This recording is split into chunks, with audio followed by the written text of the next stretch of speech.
No, it gets worse. Why? Because it's like, fucking hell, finally I'm speaking my mind. You know, it was that one thing which fucking, sorry, Tess, Folk Girl 84 was just thinking, hang on a minute, there's just something which you're not telling us, which obviously is bothering us. Well, you just keep getting really angry. That's just years of not speaking about, and you got good at speaking about everything else. What is it that you're not saying? She just gave me that self. This is what you've done. This is how much of a difference you've made. She told it to me in my own head, because she knew that's how Peanut works. Really kind lady. She really believed in me when nobody else did, basically. She fucking made me real. Oh, fucking hell. And basically, I naturally would just think, well, fucking hell, if he thinks this low of me and has this little faith in me, Laura's going to think the same. Lo and behold, she listened to everything her big brother told her about me, because that's all she had in the end of what I am like. And he just lied to her fucking straight-faced, and she got on a fucking different lad, to the point where he felt very embarrassed about the fact that Laura just does it. It's what I loved about Laura in it. It's why I was really nice to Max and Laura, because I just celebrated how Laura dealt with you, not me, you. You fucking did this to get at me, and suddenly 3 months later you're telling me personally, even though you knew I wasn't getting on those girls, but you made out that I fucking was. It was all just fun and games, in the sense of I was just making them feel good in that moment in the crowd. Nothing further went on. And you basically made out I'm a philandering fuck. I've probably fucked 2 of them. That's why they're coming back up to me. So she just thought I was that guy who fucked a few girls on a Friday night, and then they'd come and say hello to him in the week when he was busking. That's how he painted the picture of me. So she just thought, well, if he's like that, fuck him, I'm just going to get a boyfriend. So she did. Thanks, Adam. Cheers. You know, that was meant to be a really great moment.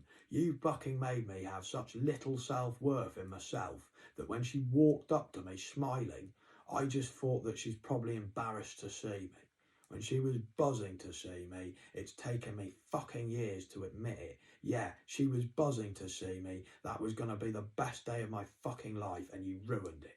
As a result of that, she ended up with a boyfriend, and you had to come to me in a dream, because you couldn't contact, you never had the balls to just knock on my door. You had to come to me in a dream and say, hey, she's going out with somebody, because basically you didn't say that bit, because I fucked up. I've lied more and more about you, and fucking hell, she basically just listened to my lies and just gone with it. And she actually does things with her life, Adam. She doesn't just sit around moping and lying all the time. Fucking playing some shitty jazz, thinking that it's superior because I don't like John Coltrane. I fucking hate it because you love him so much.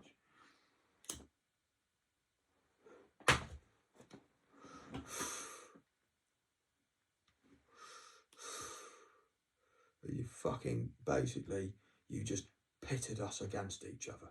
I took it out on her all the time. She took it out on me all the time. You pitted us against each other so much.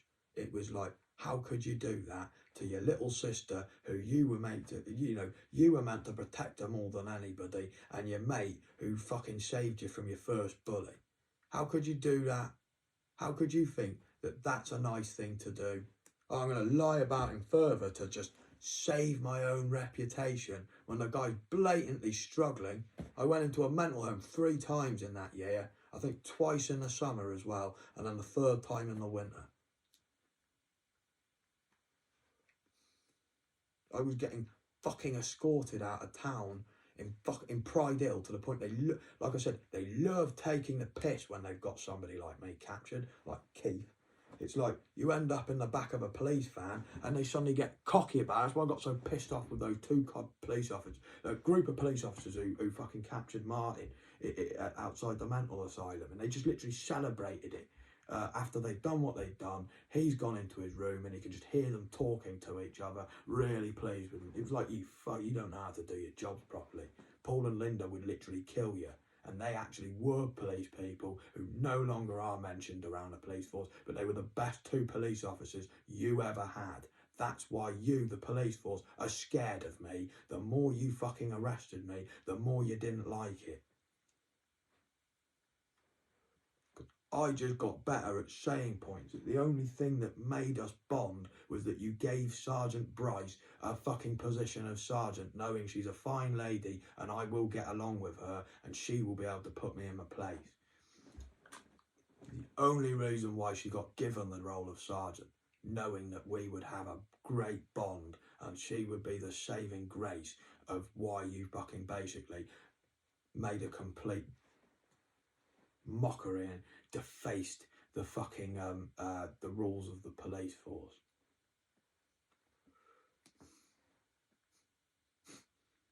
You know, so they stop.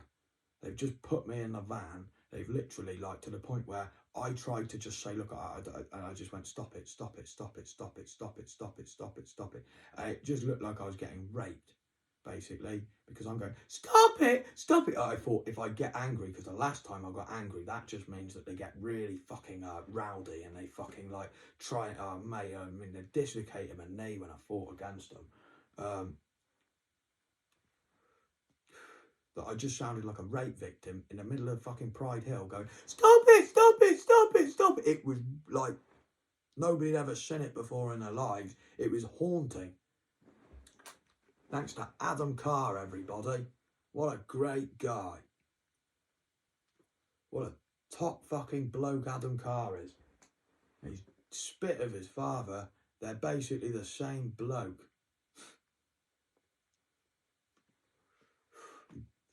That much of an idiot, even though it's like you want to love him because of the fact it's still your mate and he still taught you some great things, and he still, you could tell, had a good heart. Like Bob Dylan, he had a soul in there at one time. He'd been taught by great people. I just don't get how you could just get so jealous of Laura.